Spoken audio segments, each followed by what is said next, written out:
दोस्तों, पिछली वीडियो में हमने अगस्त कॉम्ट के law of 3 stages of human development और ह्यूमन इंटेलेक्ट और ह्यूमन माइंड की चर्चा की थी। आज हम कॉम्ट के एक सबसे बड़े योगदान, सामाजिक चिंतन के क्षेत्र में सबसे बड़े योगदान, the biggest contribution in the field of social theory, जिसे कॉम्ट का प्रत्यक्षवाद या कॉम्टियन पॉजिटिविस्टिक फिलोसफी, कॉम्ट का प्रत्यक्षवादी दर्शन कहा जाता है, उसके बारे में चर्चा करेंगे। कॉम्ट को प्रत्यक्षवाद का जन्मदाता कहा जाता है। कॉम्ट न सिर्फ समाजशास्त्र के जन्मदाता माने जाते हैं, बल्कि उन्होंने ज्ञान के स्वरूप के क्षेत्र में किस प्रकार का ज्ञान समाज के संबंध में उत्पन्न किया जा सकता है, किस प्रकार के ज्ञान की आवश्यकता हमें समाज को वैज्ञानिक ढंग से समझने के लिए होगी, इन सब बातों को लेकर कॉम्ट का जो दर्शन है उसे प्रत्यक्षवादी दर्शन कहा जाता है। इसीलिए कॉम्ट को प्रत्यक्षवाद का फादर ऑफ पॉजिटिविज्म, प्रत्यक्षवाद का जन्मदाता कहा जाता है। और उन्होंने इस विशेषण, ये जो पॉजिटिविज्म या पॉजिटिविस्टिक जो विशेषण है, उसका उपयोग करते हुए अन्य कई अवधारणाएं दी हैं, जैसे कि positive religion,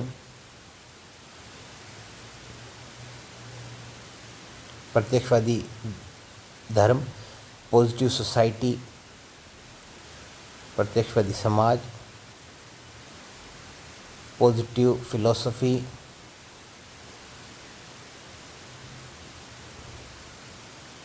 positive morality, positive polity. तो ये अलग अलग अवधारणा इन्होंने दी है जो प्रत्यक्षवाद सिद्धांत पर आधारित हैं। कॉम्ट के अनुसार अब ये जो प्रत्यक्षवाद शब्द है उसका तात्पर्य होता है वैज्ञानिक, साइंटिफिक। हमने पहले भी चर्चा की थी कि कॉम्ट ने ज्ञान के विकास की 3 अवस्थाओं की चर्चा की है और यह दर्शाया है कि मानव जाति का या मानवता का जो ज्ञान है, ज्ञान का जो क्षेत्र है, वो 3 भिन्न अवस्थाओं से होकर गुजरता है। और कॉम्ट के अनुसार जो अंतिम अवस्था है, जिसे उन्होंने प्रत्यक्षवादी स्तर का था, पॉजिटिव स्टेज या साइंटिफिक स्टेज का था, वो प्रबोधन काल, यानी कि जो 17वीं 18वीं सदी थी, उस प्रबोधन काल को प्रत्यक्षवादी अवस्था की शुरुआत हम मान सकते हैं। तो कॉम्ट के अनुसार प्रत्यक्षवाद का तात्पर्य है वैज्ञानिक सोच। दूसरे शब्दों में कहें तो हर वो चीज़ प्रत्यक्षवादी है जिसके संबंध में ठोस प्रमाण उपलब्ध हैं। हर वो विचार प्रत्यक्षवादी है, हर वो वस्तु प्रत्यक्षवादी है जिसकी उपस्थिति, जिसके अस्तित्व को हम साबित कर सकते हैं, प्रमाणित कर सकते हैं, या जिसके अस्तित्व के संबंध में हम रॉक सॉलिड एविडेंस अवेलेबल करवा सकते हैं। तो कॉम्ट के अनुसार जिस प्रकार प्राकृतिक विज्ञान है, ज्ञान की विभिन्न शाखाओं में जो प्राकृतिक विज्ञान की शाखाएं हैं, उनका उद्विकास, वो सबसे आगे हैं अपने उद्विकास में। वो पहले की 2 अवस्थाएं, थियोलॉजिकल स्टेज और मेटाफिजिकल स्टेज से निकलकर पॉजिटिविस्टिक स्टेज में एंटर हो चुकी हैं। इन प्राकृतिक विज्ञानों में भी अलग अलग जो विज्ञान हैं जिनकी चर्चा उन्होंने अपने एक अन्य सिद्धांत में की है, जिसे हम दी हायरार्की ऑफ साइंसेस या हायरार्की ऑफ ह्यूमन नॉलेज के रूप में जानते हैं। उसमें इन्होंने इसी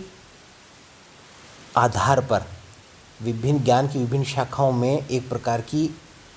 एक पदानुक्रम, एक हायरार्किकल ऑर्डर के रूप में अरेंज किया है, जिसका आधार है कि कौन सा विज्ञान पहले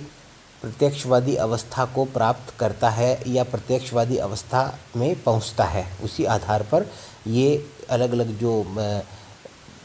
विषय हैं या अध्ययन क्षेत्र हैं या मानवीय ज्ञान के क्षेत्र हैं, उन्हें उन्होंने एक हायरार्किकल ऑर्डर में अरेंज किया। और इस ऑर्डर में सबसे अंतिम में उन्होंने समाजशास्त्र को रखा, क्योंकि उनका मानना था कि सामाजिक दर्शन या सामाजिक चिंतन का जो क्षेत्र है वो अभी तक प्रत्यक्षवादी अवस्था तक नहीं पहुंच पाया है और समाजशास्त्र के रूप में ही सामाजिक चिंतन अपनी प्रत्यक्षवादी अवस्था को प्राप्त करेगा। इसीलिए उन्होंने समाजशास्त्र को क्वीन ऑफ ऑल साइंसेस, सभी विज्ञानों की रानी के रूप में परिभाषित किया और जो हायरार्की इन्होंने दी उसके सबसे टॉप में इसको पोजीशन किया समाजशास्त्र को, और इसको एक जो क्राउनिंग ग्लोरी, जो एक तरह से मुकुट की स्थिति होती है, उसके रूप में अगस्त कॉम्ट ने समाजशास्त्र की उपस्थिति के बारे में चर्चा की और समाजशास्त्र की आवश्यकता पर जोर दिया और समाजशास्त्र को समाज के एक प्रत्यक्षवादी अध्ययन के रूप में उन्होंने स्थापित करने की पूरी कोशिश की। अगस्त कॉम्ट की प्रत्यक्षवादी दर्शन का आधार जो एक प्रिंसिपल है, जो फंडामेंटल प्रिंसिपल है, वो ये है कि समग्र ब्रह्मांड, जो टोटल यूनिवर्स है या जो नेचर है, वो ऑर्डर्ड है, एक निश्चित क्रम से उसकी घटनाएं घटित होती हैं। प्राकृतिक घटनाएं होचपोच तरीके से बिना किसी नियम, कायदे, कानून के या संयोग से और एक तरह से दार्शनिक या तात्विक आधारों पर घटित नहीं होती है, अनायास ही घटित नहीं होती है, संयोग की वजह से घटित नहीं होती है, बल्कि उनमें एक अपरिवर्तनीय क्रम होता है, अपरिवर्तनीय प्राकृतिक नियम होते हैं और इन प्राकृतिक नियमों को खोजने की कोशिश में ही प्राकृतिक विज्ञान जो है या फिजिकल साइंसेज जो हैं वो अपनी वैज्ञानिक अवस्था तक पहुंच चुके हैं। वो कतिपय अध्ययन की कतिपय निश्चित प्रोसीजर्स को अडॉप्ट करते हुए वास्तविक ज्ञान को प्राप्त करने की दिशा में या वास्तविकता के पीछे के जो सत्य है उस सत्य तक पहुंचने का प्रयास प्राकृतिक विज्ञान ने किया।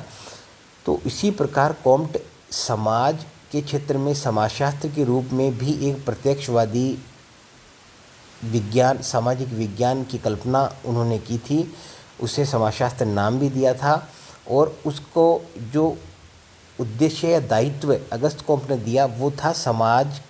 और मानवीय व्यवहार या मानवीय व्यवहार, मानव का सामाजिक व्यवहार या समाज में घटित होने वाली जो सामाजिक घटनाएं हैं उनके बीच में उनके पीछे छुपे अपरिवर्तनीय प्राकृतिक नियम, जो इनवेरिएबल सोशल लॉज हैं, उन लॉज का व्यवस्थित अध्ययन करने की भूमिका उन्होंने समाजशास्त्र को दी। और यदि इन नियमों को वैज्ञानिक विधियों कल्पना के स्थान पर, अब देखिए ये जो प्राकृतिक विज्ञान है, ये जिन अध्ययन विधियों का उपयोग करते हैं उन्हें वैज्ञानिक विधियां कहा जाता है। और ये वैज्ञानिक विधियां को कल्पना के कोई स्थान नहीं होता, स्पेकुलेशन का, ये एक तरह से रूल ऑफ थंब जिसको बोलते हैं अंगूठे का नियम, ट्रायल एंड एरर की कोई वो स्थान नहीं होता है, बल्कि इसमें निरीक्षण, परीक्षण, प्रयोग और वर्गीकरण और तुलना, प्लस तुलना और कर लीजिए आप, तुलना, कंपैरिजन, ये सारी जो पद्धतियाँ होती हैं उनकी एक व्यवस्थित कार्य प्रणाली होती है, एक सिस्टमेटिक प्रोसीजर होती है। इस सिस्टमेटिक प्रोसीजर को फॉलो करते हुए ही प्राकृतिक विज्ञान जो है वो प्राकृतिक घटनाओं के संबंध में व्यवस्थित वैज्ञानिक ज्ञान उपलब्ध कराते हैं। तो समाजशास्त्र को भी उन्होंने, अगस्त कॉम्ट ने समाजशास्त्र के संबंध में भी यही बात उन्होंने अपनाई कि समाजशास्त्र निरीक्षण, परीक्षण, प्रयोग, वर्गीकरण और तुलना पर आधारित वैज्ञानिक विधियों के द्वारा ही समाज, मानव का सामाजिक व्यवहार और समाज में घटित होने वाली विभिन्न घटनाओं के मध्य संबंधों को जानने की कोशिश करता है। यही कॉम्ट का प्रत्यक्षवादी दर्शन है, अर्थात केवल डायरेक्ट ऑब्जर्वेशन, तुलना, निरीक्षण, परीक्षण, कंपैरिजन की पद्धतियों, अध्ययन पद्धतियों के आधार पर जो व्यवस्थित ज्ञान प्राप्त होता है वही व्यवस्थित ज्ञान केवल वैलिड और रिलायबल, वही ज्ञान वैध और विश्वसनीय होता है। और केवल उसी ज्ञान के आधार पर सामाजिक घटनाओं के पीछे छुपे इनवेरिएबल सोशल लॉज को ढूंढा जा सकता है, को पता लगाया जा सकता है। तो यही सामाजिक विज्ञान या समाजशास्त्रीय ज्ञान के संबंध में कि प्रकृति के संदर्भ में ये जो विश्वास था अगस्त कॉम्ट का, वही उनका प्रत्यक्षवादी दर्शन कहलाया। कॉम्ट का कथन है कि अनुभव, निरीक्षण, प्रयोग और वर्गीकरण की व्यवस्थित कार्य प्रणाली द्वारा न केवल प्राकृतिक घटनाओं का अध्ययन संभव है बल्कि समाज का भी,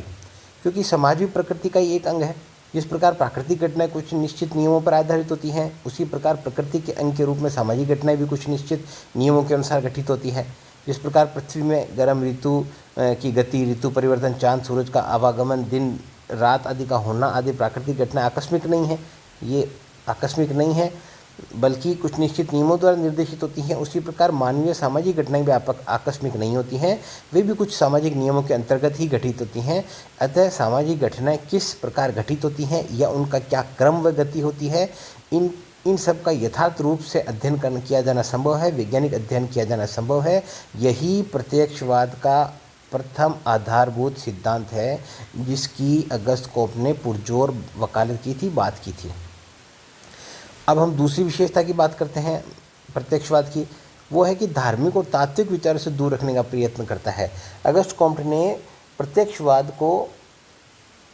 यह प्रत्यक्षवादी चिंतन जो प्रणाली है उसे धार्मिक, थियोलॉजिकल और मेटाफिजिकल चिंतन प्रणाली से बिल्कुल अलग रखने का प्रयत्न किया है, क्योंकि इनकी अध्ययन प्रणाली वैज्ञानिक नहीं हो सकती है। प्रत्यक्षवाद कल्पना या ईश्वरीय महिमा पर आधारित नहीं होता है, बल्कि निरीक्षण, परीक्षण, प्रयोग, वर्गीकरण और जो आनुभविक तथ्य होते हैं, रॉक सॉलिड जो एविडेंसेस होते हैं जिन्हें प्रमाणित किया जा सकता है, उन पर आधारित होता है कि कार्य प्रणाली के आधार पर सामाजिक घटनाओं की व्याख्या करता है।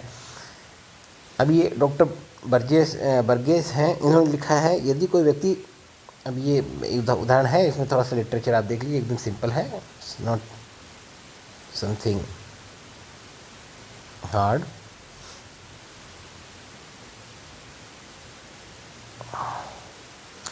स्पष्ट है कि वैज्ञानिक निरीक्षण, परीक्षण, वर्गीकरण की व्यवस्थित कार्य प्रणाली के आधार पर अपने अध्ययन कार्य करते हैं और उसी से किसी विषय के संबंध में ज्ञान प्राप्त करते हैं, नॉलेज प्राप्त करते हैं। यही प्रत्यक्षवाद है। यानी कि प्रत्यक्षवाद ऐसे ज्ञान की उपस्थिति की वकालत करता है जो वैज्ञानिक अध्ययन पद्धतियों पर आधारित हो और जिसके आधार पर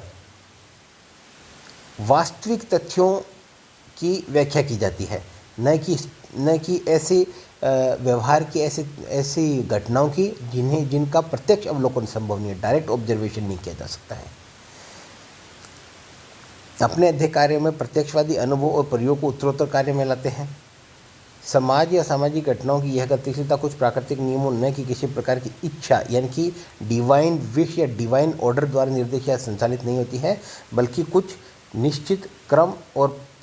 एक प्रकार के पैटर्न, एक प्रतिमान को फॉलो करती है। इस प्रतिमान को डिकोड करना ही समाजशास्त्र का उद्देश्य है। प्रत्यक्षवाद अपने क्षेत्र में धार्मिक और तात्विक विचारों को दृढ़तापूर्वक बहिष्कार करता है। यानी कि प्रत्यक्षवाद की एक विशेषता यह है कि कॉम्टियन पॉजिटिविज्म वो एंटी थियोलॉजिकल है और एंटी मेटाफिजिकल है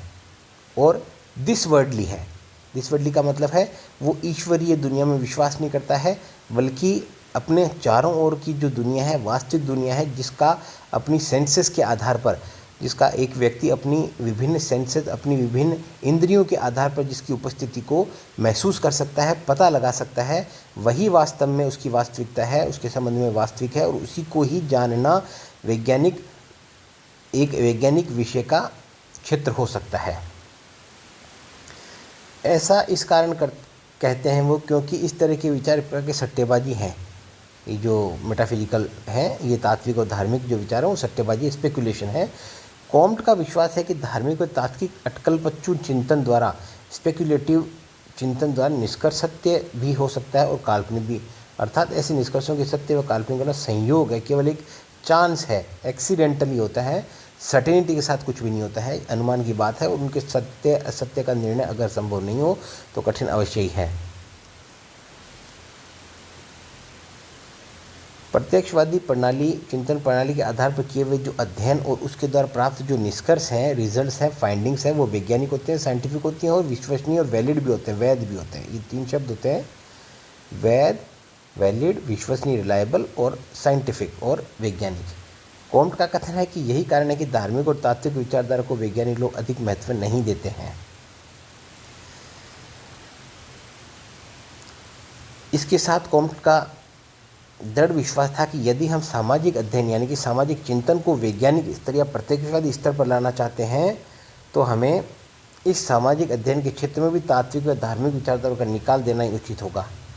ऐसे किए बिना समाजशास्त्र विज्ञान का स्तर प्राप्त नहीं कर सकता है। इसलिए समाजशास्त्र को पॉजिटिव साइंस ऑफ सोसाइटी बनना है तो प्रत्यक्षवादी अध्ययन पद्धति को ही अपनाना होगा, न कि थियोलॉजिकल और मेटाफिजिकल अध्ययन पद्धति को। अब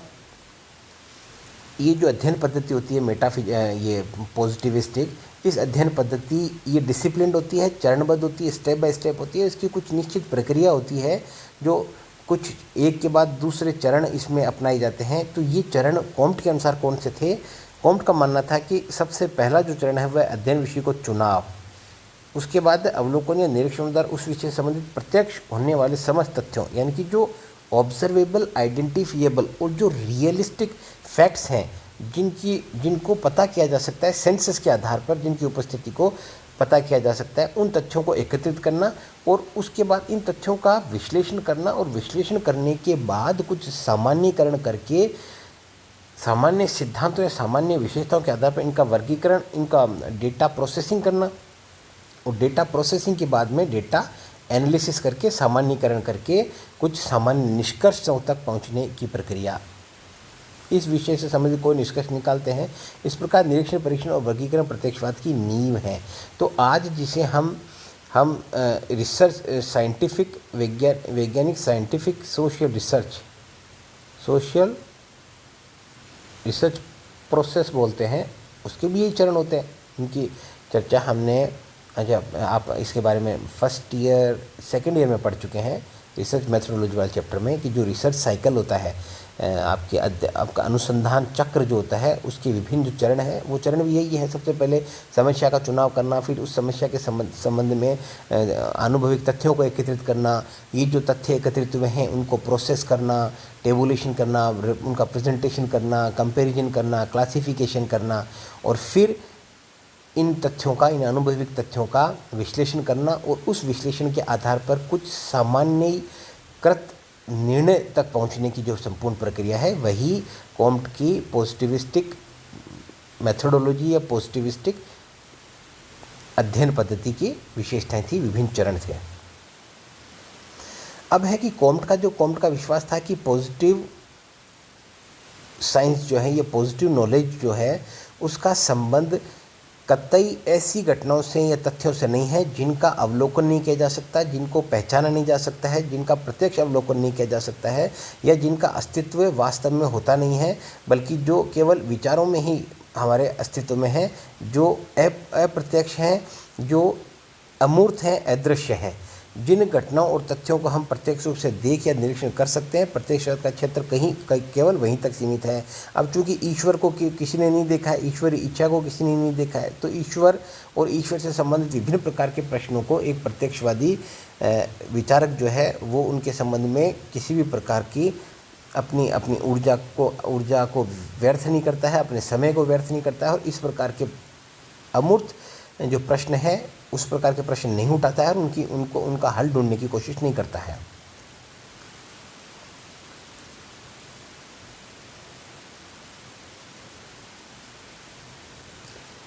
कॉम्ट घटनाओं की दुनिया के उस पार अवस्थित गूढ़ रहस्य के संबंध में अत्यधिक सचेत थे। इसे आप प्रत्येक पग पर उसी तरह अनुभव करते रहे जिस प्रकार से एक नाविक उस अथाह समुद्र के विषय में सचेत रहता है जिससे कि बीच से होकर उसे अपना मार्ग निश्चित करना पड़ता है।